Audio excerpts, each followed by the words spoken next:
All right, I think we're going to get started. First of all, I want to say welcome. Thank you so much for being with us today. This event is sponsored by the Proctor Institute for Leadership, Equity, and Justice at Rutgers University. I have the pleasure of being the executive director of the Proctor Institute. My name is Mary Beth Gassman, and I'm also a professor at Rutgers. I'm really excited about today's event. It couldn't come at a better time.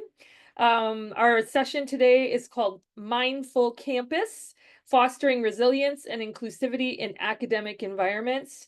And our speaker today is Maria Baez, who is the CEO of her own consulting LLC, as well as, and this is the most important thing for us, she is a visiting scholar with the Proctor Institute and has just been a real joy to work with over the past few years. She's got so many great ideas and an amazing spirit. And so I'm very, very excited to have her here with us today.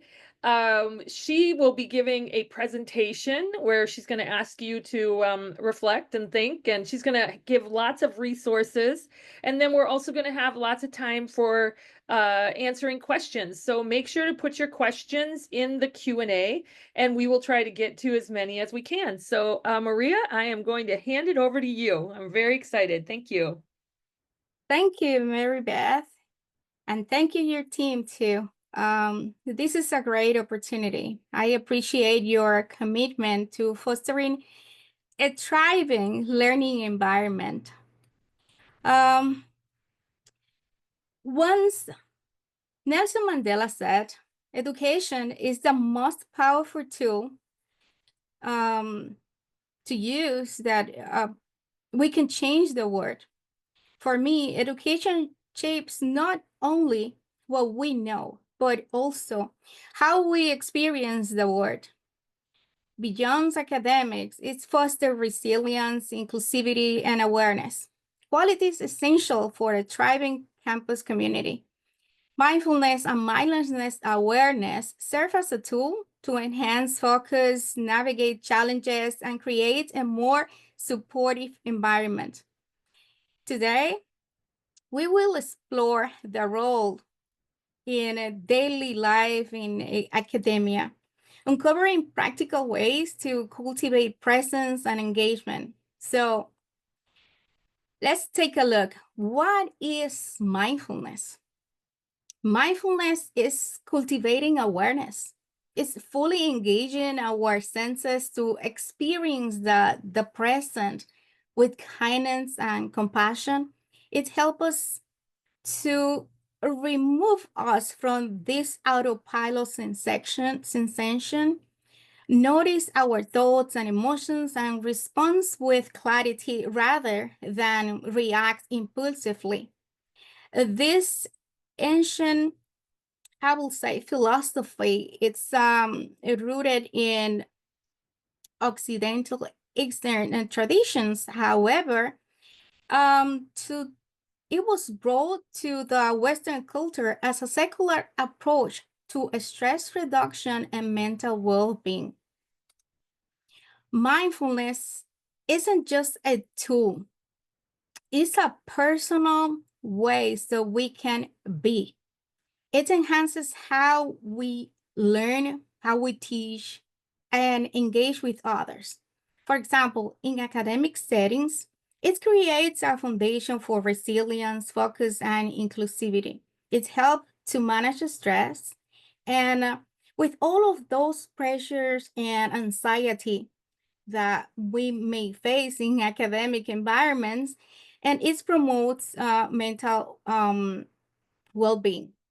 It's also a strengthened concentration by improving learning and retention because it enhances focus and observation.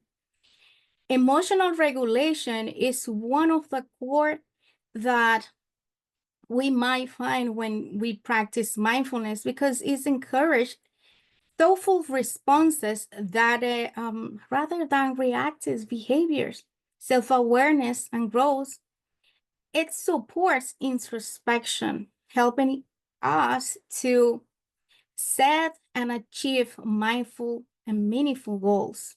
Fostering inclusivity is cultivate empathy, compassion, and support a more understanding academic environment.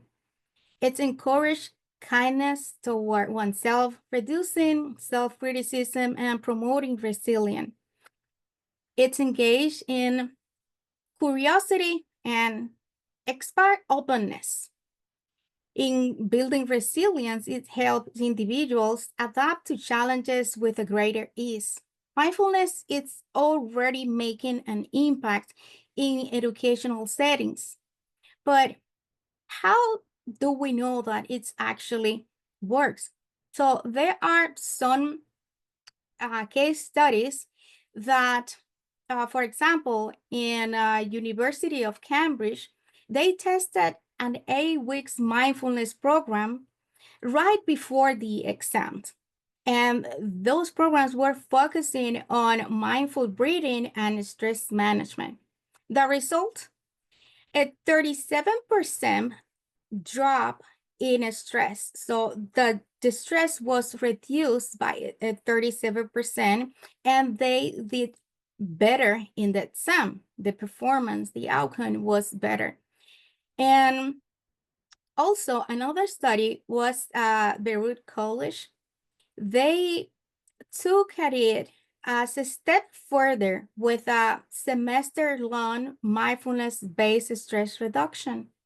And the study who participated, they demonstrated stable stress levels and even saw a boost in their GPAs in compare to those who didn't take part in this study.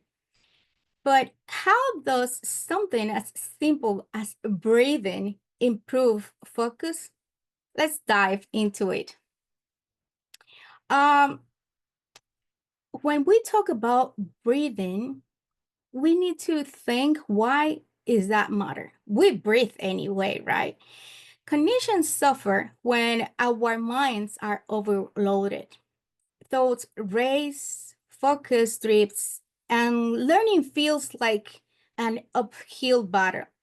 Mindful breathing cuts us through the noise, all of those noise that we might be having in our heads, bringing clarity and shaping attention. Another important thing that we need to take into consideration is the optimization. And it happens when our brain works efficiently. But the stress and shallow breathing disrupt this balance. It's like bringing our brain in balance. And slowing down the breath restore neural resilience, helping us to stay mentally sharp. It's like bringing us calm. Another important thing that we need to take into consideration is a vigilance, or the ability to sustain attention and memory. It's easy derail or derailed by anxiety because ever a struggle to recall when we are under stress. And that happened because focus and retention are tied to emotional regulation. And when we breathe intentionally, it stabilizes attention, making learning and recall smoother. And another part is homeostasis, that is how the body natural balance itself. And it's thrown off when cortisol levels spikes under pressure. That's what we call this more module fight or flight. This stress response make it harder to think clearly and regulate emotions. And what happened, deep mindfulness breath help to rest this nervous system, keeping both mind and the body steady. Another point is consolidation of knowledge. How we absorb retain and recall information depends on how we focus. When breathing is shallow, so our ability to learn as well. Deep breathing strengthens neural pathways, improving comprehension and recall.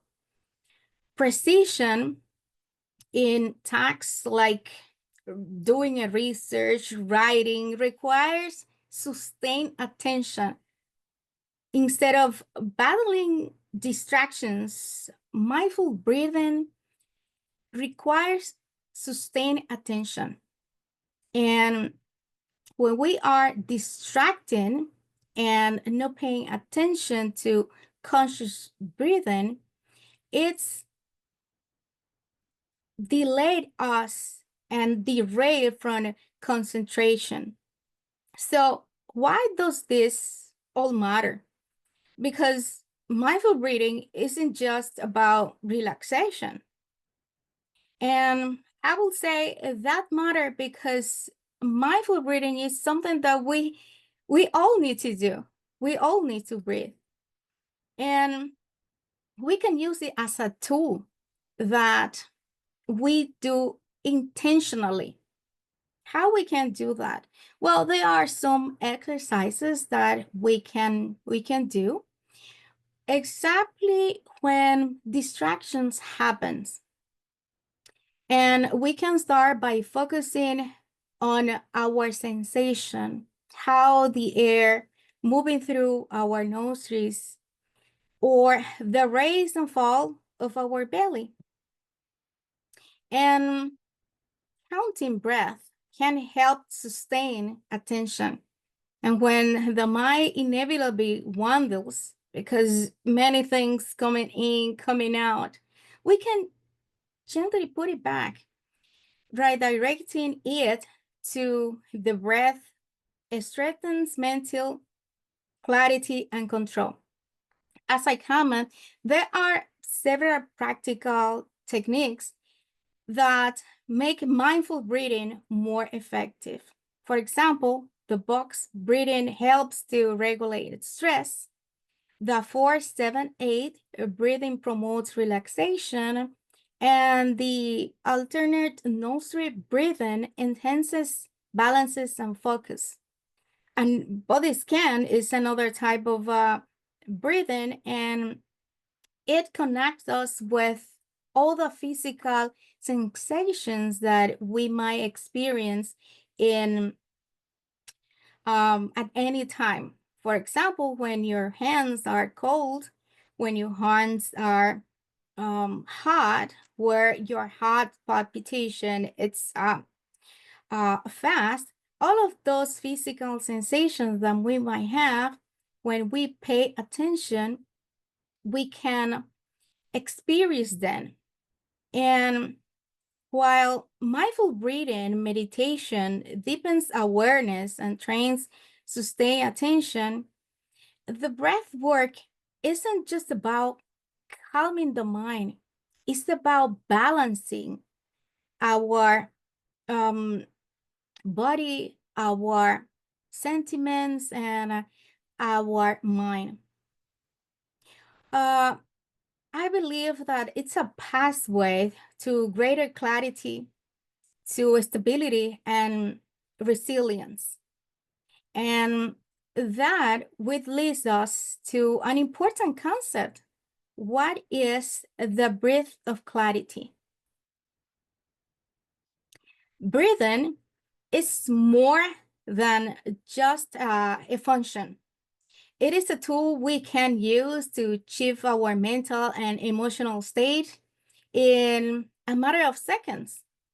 The breath of clarity is a simple but yet powerful activity that we can practice and that will help us to refocus, release tension, and return to the present moment and cultivate a sense of calm, all by using something that we already have, our breathing. How about if I stop talking about what is it and we experience it for ourselves? We're gonna do this exercise called 478, and it's breathing, stopping, and releasing. So we're gonna count till 4, and we're gonna inhale, and we're gonna sustain it, counting to ourselves by 7, and releasing by 8.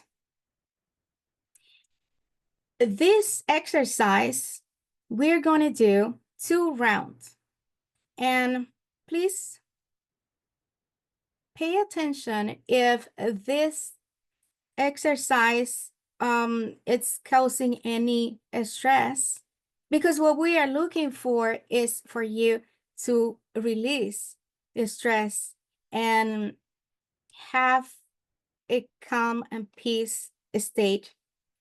Let's begin. We're gonna inhale,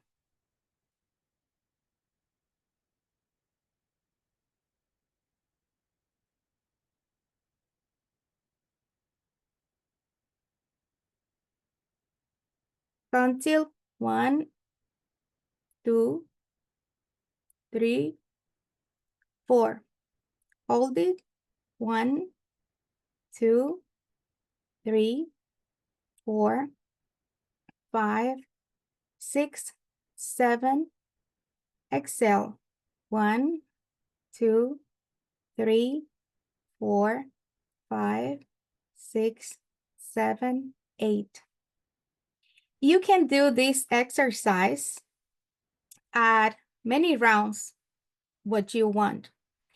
The intention with this is just to be aware of your breathing. And we might notice how your body feels after that. And this practice is slowed. It's intended to slow the heart rates and calms our nervous system, and also improve concentration. How does that sound?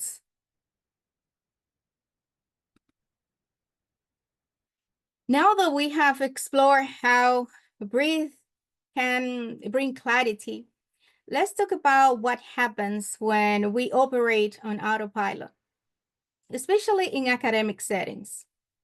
Mindlessness or automatic reactions can impact our learning, productivity, and overall well-being.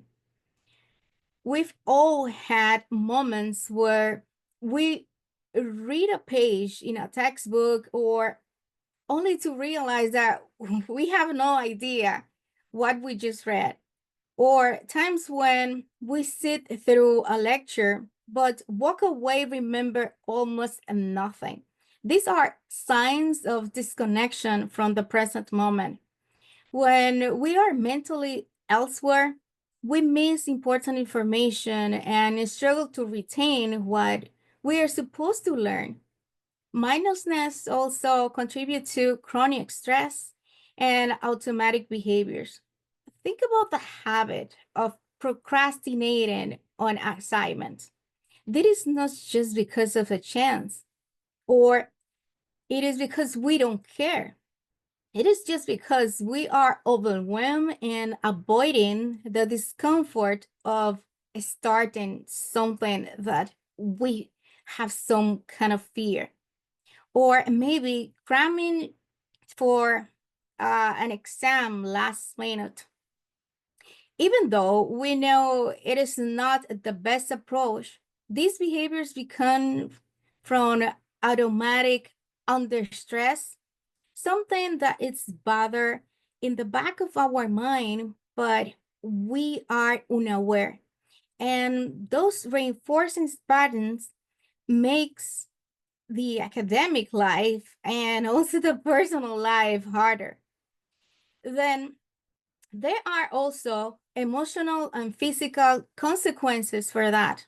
Running on autopilot accumulates stress, leading to burnout, exhaustions, and difficult concentrating at any task.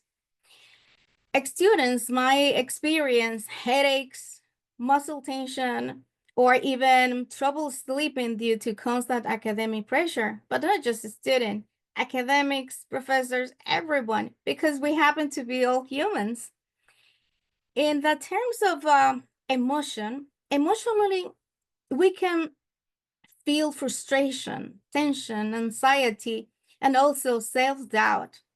And that self-doubt creeping when we are stuck in reactive cycles. But there is a key, and once we recognize these patterns, we can interrupt them and regain control. Awareness is the key because it's allow us to step back, reassess, and make intentional choices. And rather than defaulting to habits that don't serve us. So, what exactly makes the difference between a mindful mind and a mindless mind? Let's break it down. Mindlessness and mindfulness are, I can tell, the two sides of the same coin. And it shape how we engage with life challenges, whether any environment, academic, work, personal relationships, everything. The key difference lies in how we respond to how we react automatically, or how we pause and choose a more intentional approach. Well, mindless mind runs on habits, often without us realizing it. For example, think about a time when you fight off a quick or explodes defenses, and in this bursts of emotion, or when you are looking at an email and you just when you receive like unexpected criticism, and you just like start criticizing the person instead of reading the actual email, and you just send out a back a very harmful, I would say, response, and later on you're going to regret it because that reaction wasn't a necessary conscious decisions, and it was conditioned by emotional stress response. All of those the same parents emerge in academic or professional settings, and that shoot down after difficult feedback, avoiding, for example, avoiding discussions and that challenge our belief, or rushing to complete certain tasks. And the problem is, beyond reactive habits, emotional responses also to unmet expectations and biases that play a role. And this snaps judgments shaped by internal narrative rather than facts that create unnecessary stress and miscommunication, making all of those challenges seems bigger than they actually are. It's like how we see the world, and everything is based on what we have in mind. Then all of those, I would say, a stress accumulation bring what I mentioned before, the fight or flight response, and chronic stress, which fuels avoidance and procrastination. When the brain receives a heavy workload as a threat, instead of focusing, we escape in scrolling down, for example, to social media, watching TV show, or finding any distraction to delay that discomfort. And in the opposite side, a mindful mind, however, disrupts these automatic loops by introducing awareness. And it recognizes any frustration and acts upon immediately. And but the important thing is instead of reaction, it's observe the emotions without assigning any negative meaning. So rather than feeling paralyzed by any overwhelming task, it takes the time to breaking it down into smaller pieces in manageable steps. So this doesn't happen overnight. It's a constant developing practice, and one that moves us through stages of awareness, growth, and ultimately mastery. Let's take a closer look how we can approach this state. One of the phrases that put me in that mode is that watch your thoughts because they will come or they become your words. And that's things by Gandhi. And that reminds us that our thinking shapes our actions, interactions, and overall trajectory. Mastery isn't about control, it's about awareness and the choices we make in response to life challenges. Our identity is shaped by internal drives and external influences. Talking from a psychological framework like the ID, the ego, and the superego, all of those tiny little things that we may be aware guide us in decision making, while also cultural and social conditions shape our self perceptions. It's like how what we have in mind is how we see the world.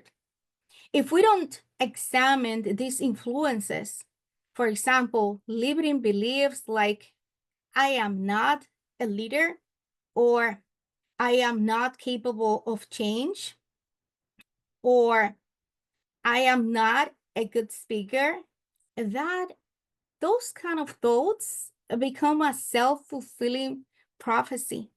And growth begins when we challenge this mindful narrative.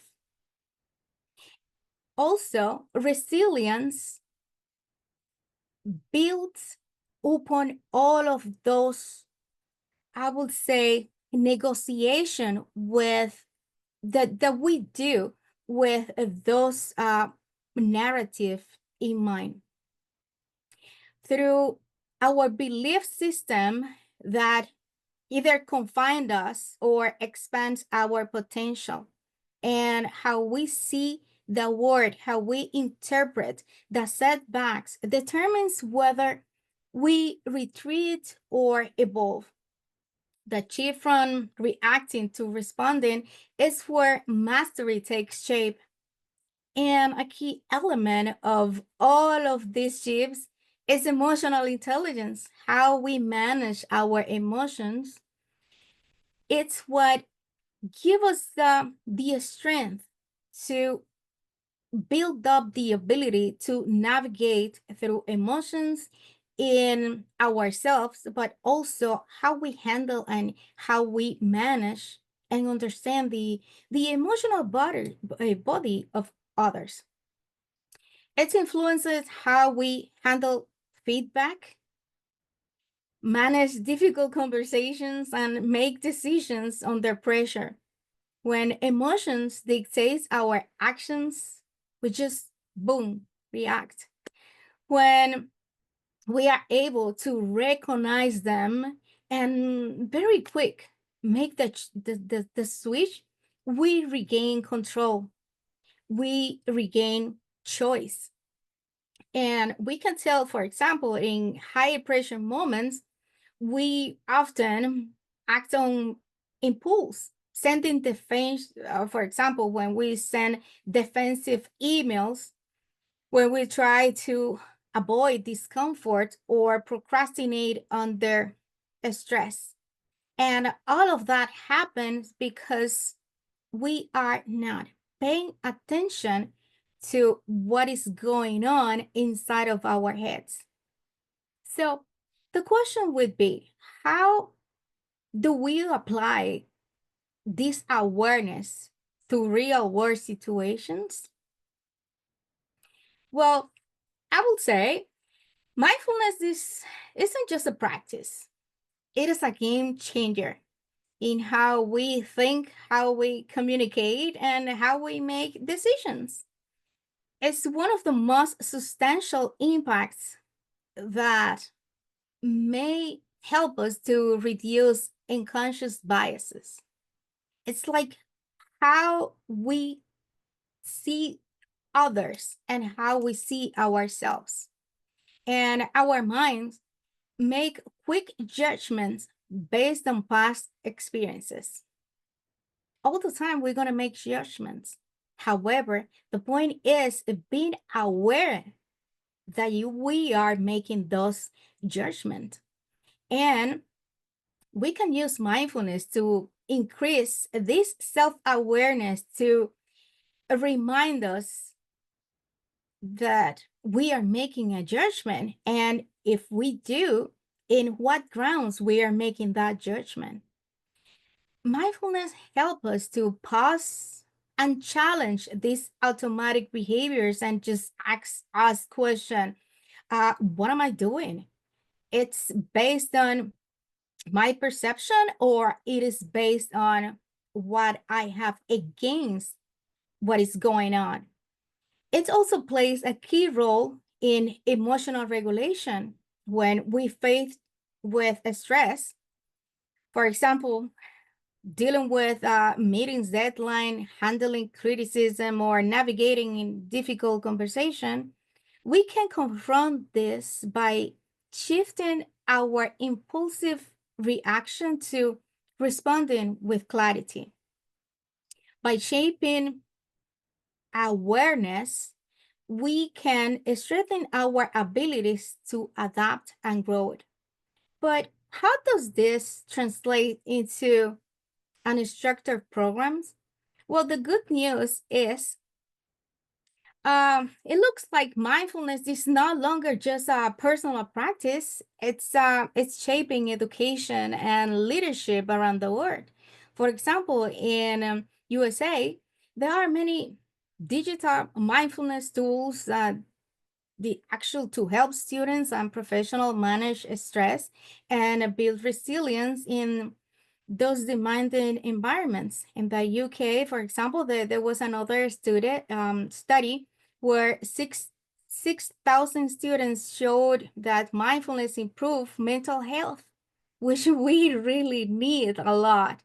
And also help reducing anxiety and enhancing emotional regulation. In Austria, there was another 10-week leadership program where it demonstrated that mindfulness strengthens self-regulation.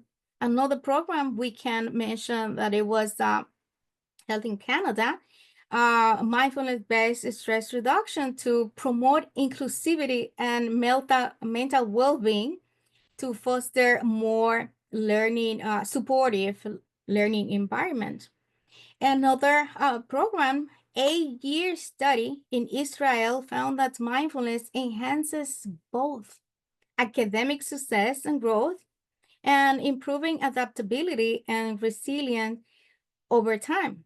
So all of these programs shows that mindfulness isn't just helpful, it's like transformative. So now let's take a moment to pause and reflect because I have been just talking. Let's do something. And how about if we shift from thinking about mindfulness to actually experiences?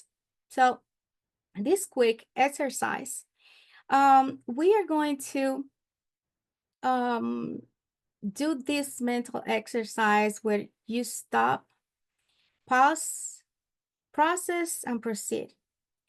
You may want to find a comfortable position, relax your shoulder, and if comfortable, You may want to gently close your eyes.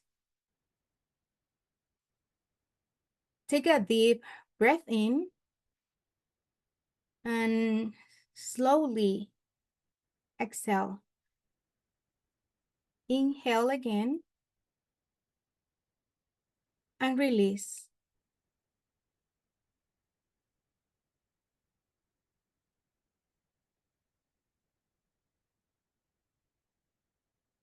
You may want to bring to mind a recent situation where you reacted quickly. Perhaps a moment not liking any frustration or pressure. You don't need to relieve it. Just observe it as if you were watching a movie or some scenery from distance.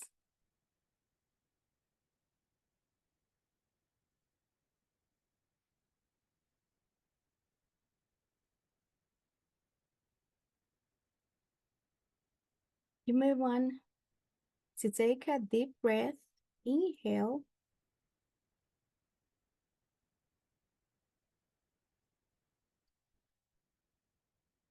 and exhale slowly. Breathe deep again, and just let it go.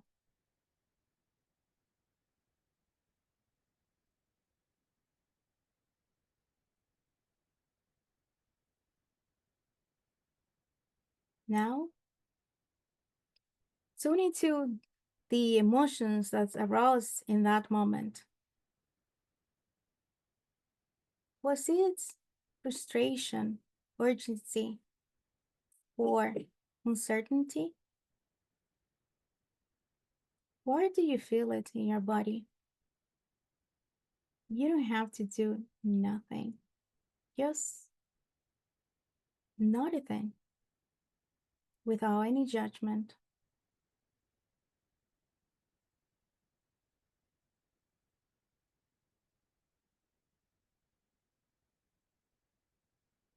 Now, inhaling deeply, exhaling with ease.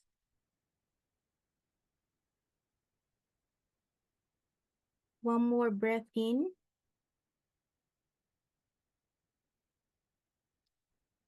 and out.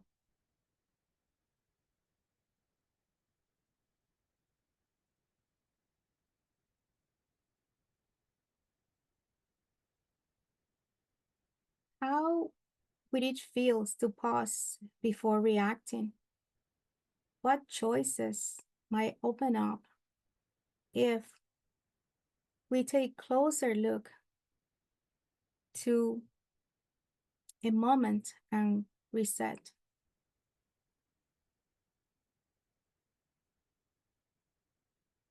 Breathing in, clarity. Breathing out, tension. Breathing in, new possibility. Breathing out, any resistance.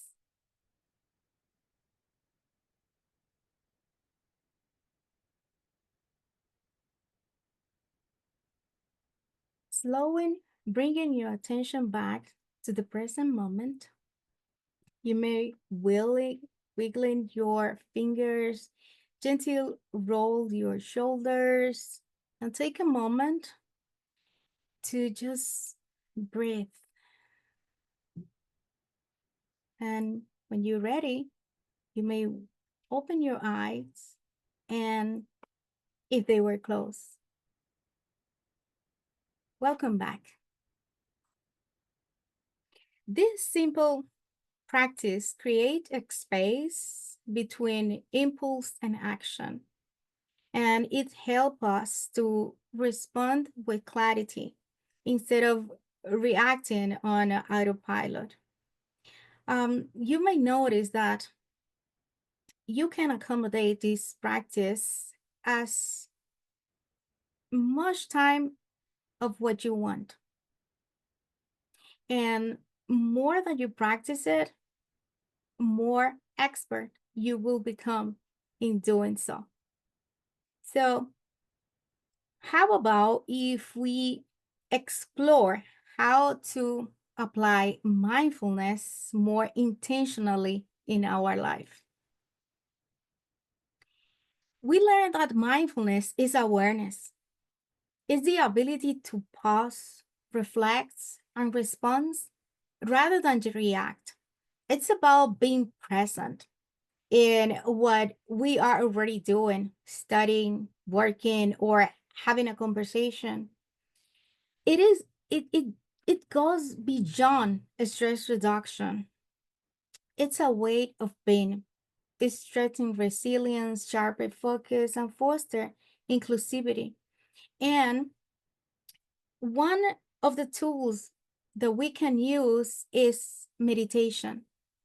And meditation is like an exercise for the brain. It enhances attention, emotional regulation, clarity, and research shows that it increases the gray matter for memory and focus while reducing stress. Even breathing with meditation exercises lower cortisol and improve cognitive flexibility. The real shifts happens when awareness extends into daily life. For example, when we might pause savoring a coffee, listening without planning a response, or pausing before reacting. Small moments of mindfulness can reshape how we engage at work, relationships, and any responsibilities. And integration requires that we might use it as a tool rather than adding more time and stuff to do.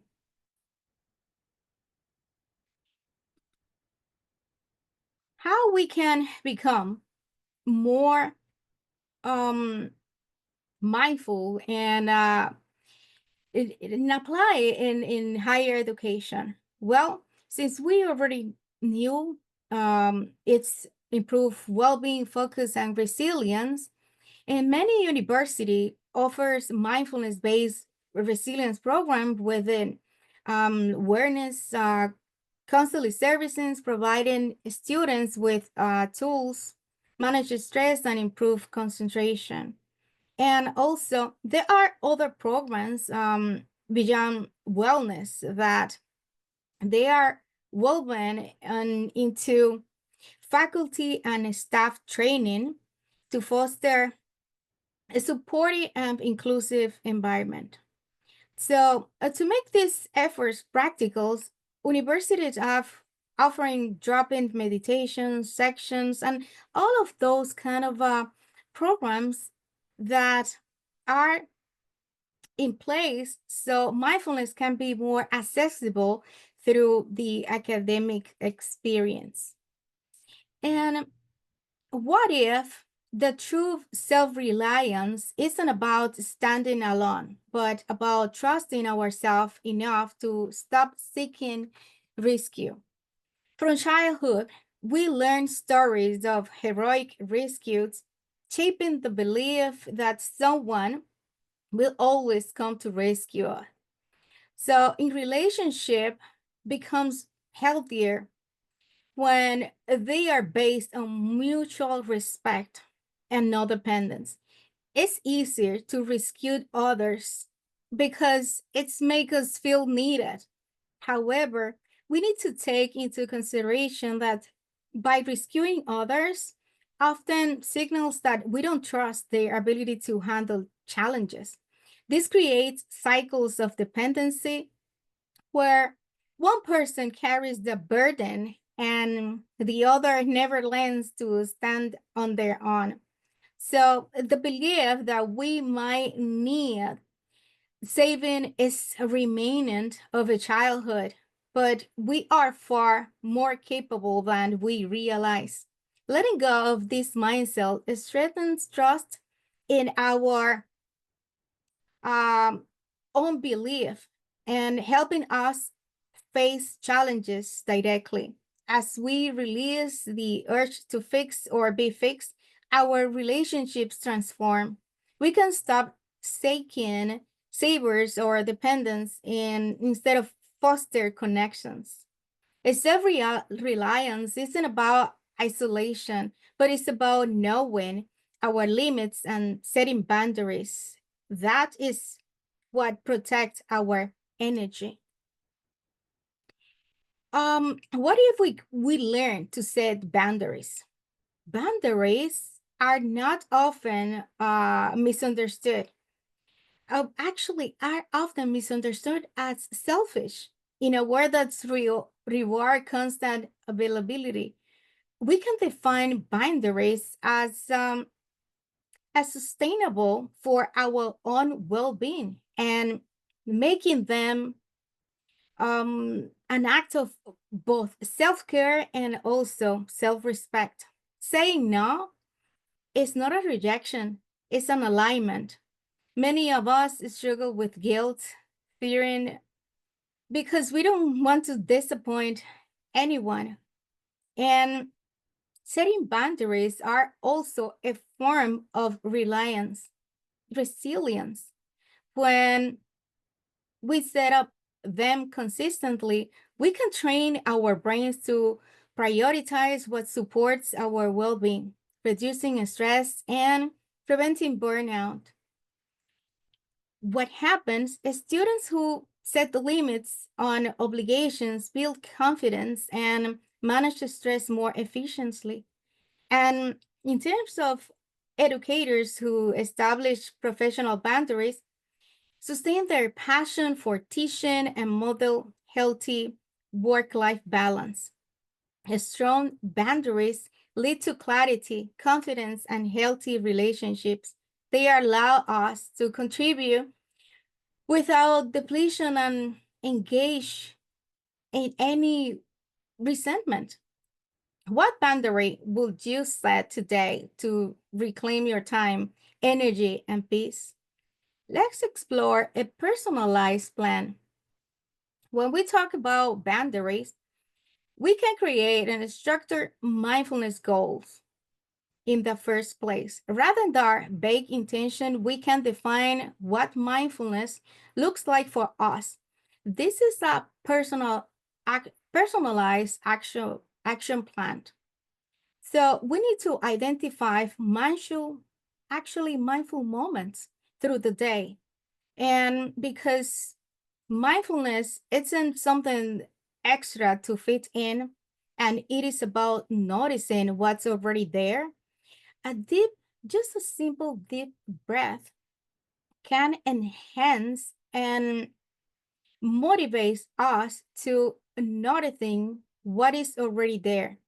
There are some apps that we can use to actually take all of those few seconds of stillness before switching or making any tax. The key is to stay aligned, choosing practices that feels seamless into daily life. This might include any mindful breathing between classes, meditation in the morning, anything that help you with without become a burden.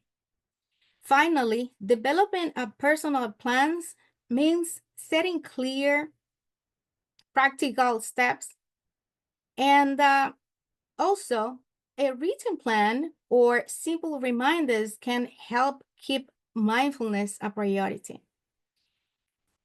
Let's now take a quick exercise and how we can map in what is our plan to creating, I would say, a GPS for awareness. And there is no a single way to map mindfulness. It depends on your time and your goals and the depth of your the practice that you need. Use some use you can start the day with a focus and also do a reset in the middle of the day.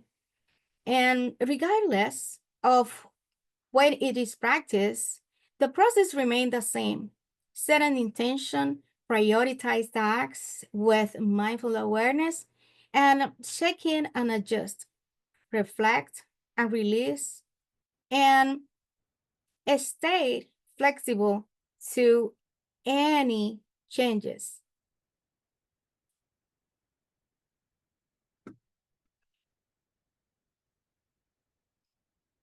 This is a quick check-in exercise that we can use at any time between tasks. We can sit comfortably and we can rest our hands, and we might want to close our eyes or just softening the gaze, breathing in deeply, holding for a moment, and breathing out slowly through the mouth. We can notice the natural rhythm of the breath as it flows in and out.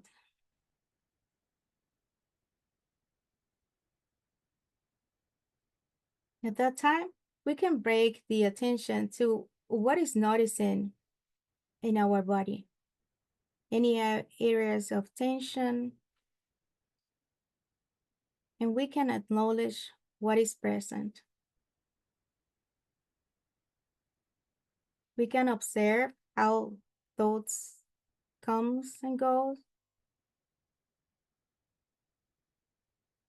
and just ask to yourself, am I fully present? What needs realigning?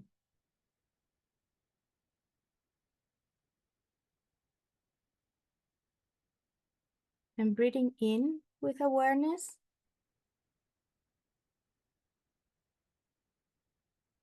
and breathing out.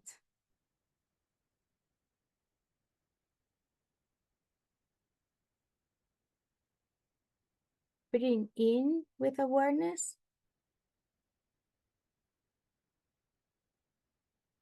and breathing out.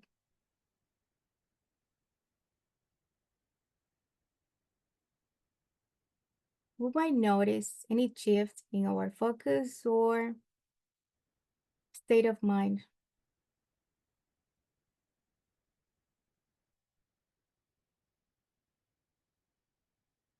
We can move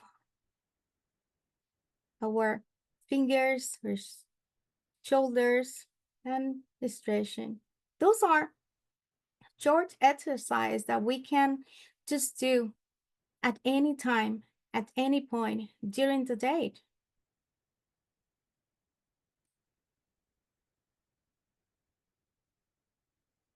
As you can see, those are some of these tools that we might use for mindfulness and breathing exercises, and also to help us create our mental mapping, our mental mindful mapping. So how can we keep this in the move? We can actually focus on sustaining this practice beyond today and engage in with supplementary materials and sharing insights, reflections, strengthens understanding, but also explore mindfulness apps and resources to integrate these techniques into daily life.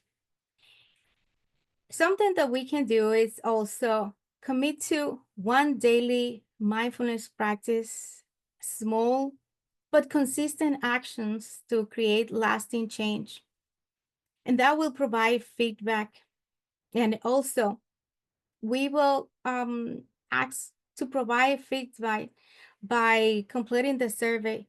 Your inputs shapes future discussion. So thank you for your time and please participate. Thank you. Thank you so much, Maria.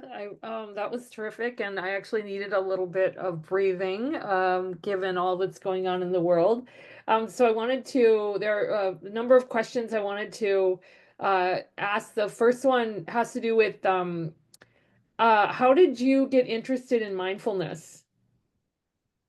Um, well, I get interested in mindfulness since long ago, but it's actually deepened my research when I started doing my dissertation, where I took it from I would say scientific perspective instead of doing just as a spiritual practice, because that's what I saw at the beginning. Oh, this is something that is just going to help me with spirituality. But after digging and learning and completing that decision and understand and figure it out, it was beyond that. Thank you. Thank you. Oh, here's this connects a little bit given that you wrote your dissertation, related to these kinds of things. But there's a question, is there a list of mindfulness studies that assess the preservation of one's microbiome or using a fixed versus developmental mindset framework? And then also what empirical evidence exists for the use of mindfulness in supervision in the higher ed field? So those are big questions. You want to take a Yes, many questions together. Well, the good thing is there are every day there is a new research about mindfulness as a secular practice in many different areas. So yes, they are many research in those areas, and also one of the handouts, I think it is placed in the chat. I compiled a list of different references and case studies where you might find interesting information about that specific topic. But yes, there are mindfulness many different research, including now there is a research related to how we can use mindfulness to manage the AI revolution. So if we are finding those type of research, so yes.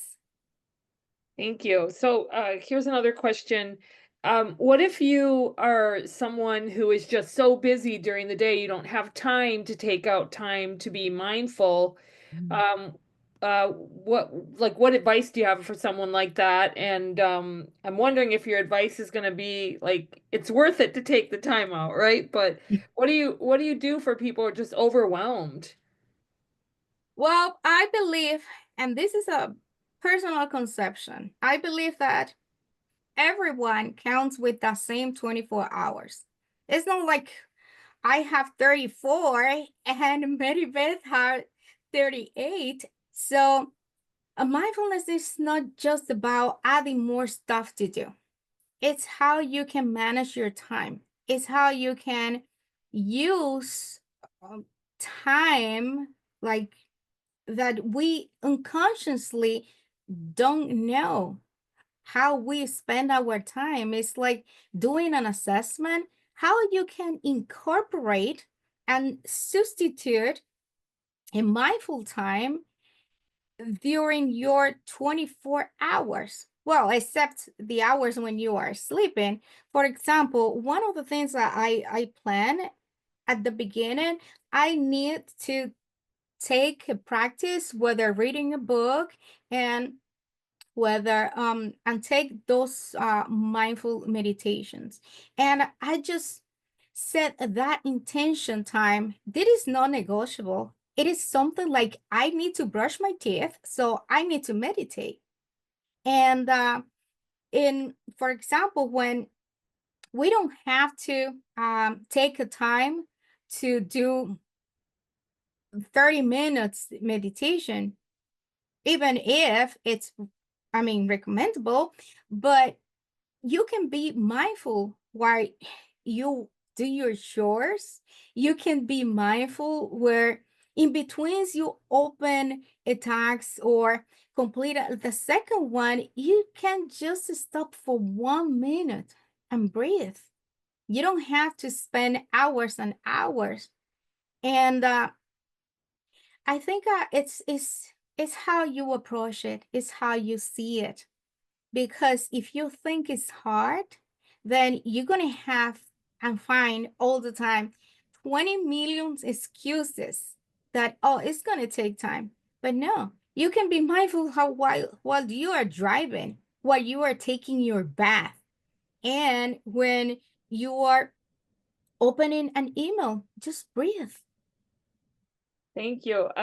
It reminds me of so oftentimes I like to set the calendar invite for slightly less time and then take let's say if it's an hour meeting, set it for 45 minutes, and then during that 15 minutes I know it sounds silly, but I like to walk around. If I'm working at home, I like to walk around my living room. If I'm at work, I may walk out into a lobby and just kind of get up and stretch and think. And that has been incredibly helpful to do that, just to kind of get yourself away from, especially if you're on Zoom all the time, right? So I appreciate that. I Yes, also love what you said about thinking before you respond, right? Because our inclination is just to dig in and go after people. react. And so I really like that you said to take some time and to kind of just breathe and think through it. And sometimes you have to say to yourself, does this merit a response? And sometimes you think, okay, well, maybe I need to talk it through with somebody, right? Or just kind of, I remember a long time ago, there was this episode of the Oprah Winfrey Show where she talked about just like she would write a letter, but maybe not send it, right? Like get it Yes. out, but not send it. So I really appreciate you talking about how it can have an impact on our work, right? Which is really good. I got here's a question for you. How does Let me Oh yes, yes. just add something in relationship to what you just said. I mean, the problem is that we don't pay attention to actually assimilate the information that it's getting into our environment. And that's the reason why we just react. But when you actually pay attention and you ask to yourself, and when you learn to do that, it goes quickly. It's like responding, but you are constantly responding to what you mean with that response. Thank you. Thank you. Okay, here's another question. How does one get certified in mindfulness training? Oh, you can do that certification with me.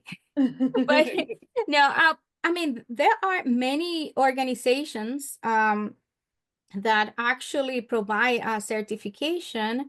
I did my certification with the school mindful leader, who I happen also to be to become part of the counseling board, and they offer different certifications from the 8 weeks mindful